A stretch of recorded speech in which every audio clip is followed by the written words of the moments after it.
as this is also, I'm still in college, so I can't have a fucked up sleeping pattern like going to bed at 6 a.m. That's definitely a challenge, yeah. Speaking from experience, I would say it's probably good for the life EV, good for the, let's call it like almost an insurance, to not completely trash college for poker.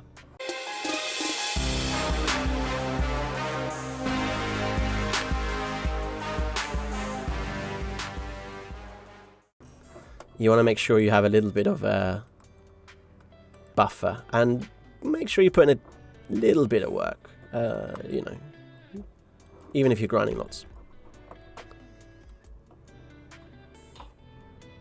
Good luck, us. Oh, we had the best hand. This is a rare experience for us today, ladies and gentlemen. Exciting.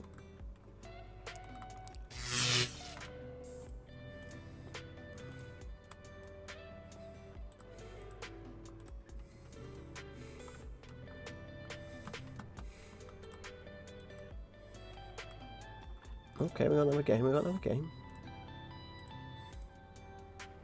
going to fold it with this lineup. Geej. Let's register again. Yeah, that makes sense. I mean, I think you can definitely make poker work at lots of different times. It's not that you know, you can grind literally. I think if you, it just, some games are obviously unavailable to you, but there's other benefits as well. And I think in general, trying to keep poker as congruent within your lifestyle as possible is typically a good thing. I wouldn't say it's such a good idea to, like, you know, be a complete night owl as the rest of the world's working. What do you got there? We'll fold. And the light blue is like a non-professional of some sorts, we think. Let's say a non-spin professional. Some of them might be MTT pros. Some of them might be just generic casual players. But it is always... Best Reg's in the house. Welcome, Best Reg. How are you doing? How is the Best Reg here? As I said, I've got one more year, so I'll finish it now for sure. Anyways, I'm not grinding more than 40 hours even now when college is break, so I can grind 40 hours with college and still have time for friends. Just have to be a monk at the scheduling. That's it, Asda. That's it.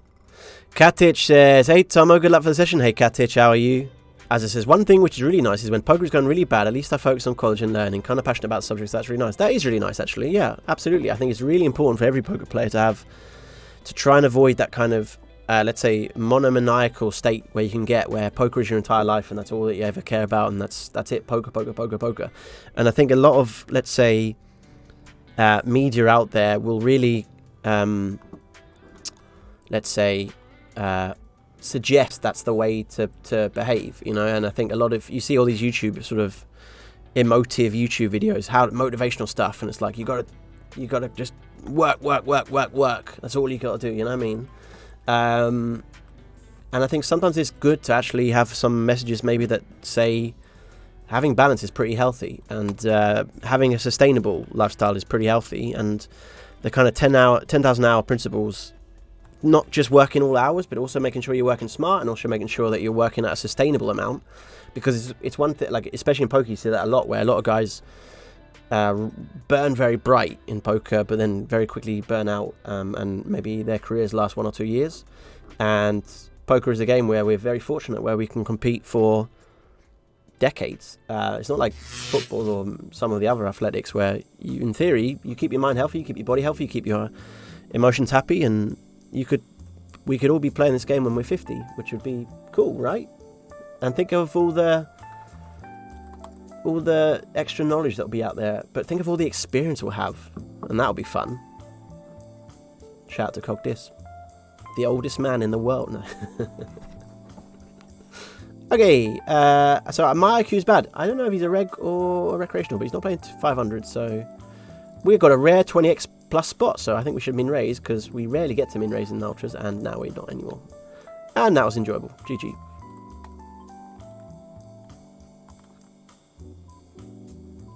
Nikki, where's the 1/3 button I want to press? Probably about that, innit? That's actually not bad. Pretty good guess.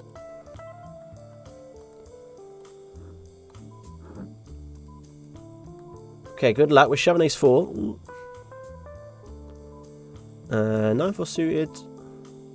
I'm going to check this. I don't want him to check raise over 3x or something. I'm going to limp the 9-6. He pots it. Okay, fine. 9-6 off. We're going to bet. Just the flop. Well, do you think he has a 5 or do you think he doesn't have a 5? If we bet 1.5, will he fold anything that's not a 5? We actually don't mind barreling this one. It's a pretty fun one to barrel because of the fact that we actually have good equity against the 5x. We don't want to check fold this hand. It's a lot of outs. So I think it makes sense to maybe bet this and just see what happens. We could try and bluff river. Again, theory versus in-game EV I think are probably slightly different here. So from a theory point of view, probably an easy jam. But I just don't think he's ever folding a 5 ever. And I don't think it makes sense to bluff this. So I'm going to check. If he's got a hand like Queen 10, we're pretty dumb.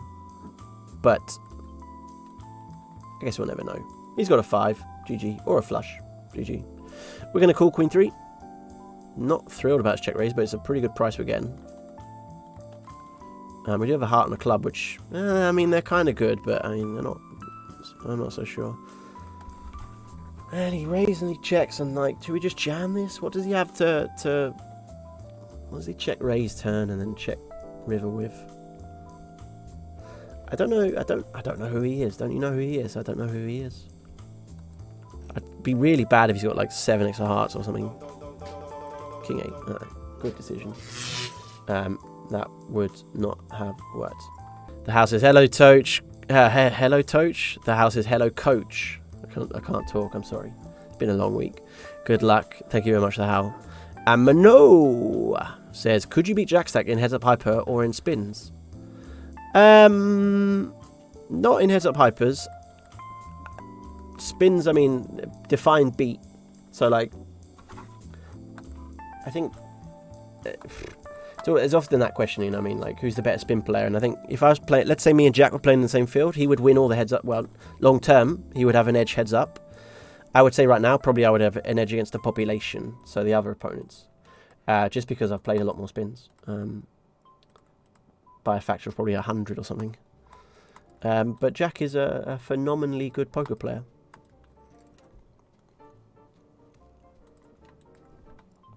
Let's say the rankings of spin players is always such an interesting conversation that ultimately is very, very futile because of the complete impossibility of actually deciding either the criteria that you're judging on or whatever. You judge it on total EV made, or you judge it on EV hourly made, or you judge it on chip EV, or you judge it on stakes, or who wins heads up, or anything. All these things are, or theoretical knowledge, or mental game, or, you know, there's unfortunately no easy answer. And a lot of people are like, oh, it's just simple, just EV, just whoever made the most EV. But there's a lot of guys playing quite a, let's say, you know, if you're playing 16 hours a day, over what time frame, firstly? Because the guys made the most money in a month is different than the guys made the most money in a year. It's different from the guys made most money lifetime. And then also the approaches, because different approaches will yield different amounts of EV. So if you're someone that game selects a lot, you're going to have higher chip EV, and you may have better overall EV. And then, are you the better player, even though you've played fewer lineups, sort of thing? It's a very, I find it interesting, but yeah, whatever. Oh, Jack wins chips, and in which case, I can give you an easy answer. Jack wins the chips off me, and then I probably win chips off the other guy in the game. Or gal in the game. As I said, so that I thought about this last night, and I would say hourly EV is the most important in my opinion. Then we have extra questions about that, because that's typically, I think, most people would say, yes. Let's say people would say, oh yeah, it's just figure out the hourly. Do we count hours, let's say, as when people are, let's say, watching the poker tables, waiting for games which are good to play in, and leaving if the games are bad? Because there's some guys who have incredible hourlies but don't play tons and tons of poker. Poker's not as static, let's say, here's the population, here's your EV against the population, go and earn it. You have different EVs against different people within the population. So there were some guys who would just watch the lobbies like a hawk, and a guy I really like, and he probably had the best hourly in Spin's history. Like, he made insane EV. And in terms of playtime, it wasn't the most amount of play. Like, he played maybe 100 hours a month in terms of actual gameplay time, but he was probably watching the lobbies an extra 100 hours or something. So, like, is his hourly just the play hourly, or is it also the extra bit as well? Does that make sense? So it's unfortunately complicated whatever happens.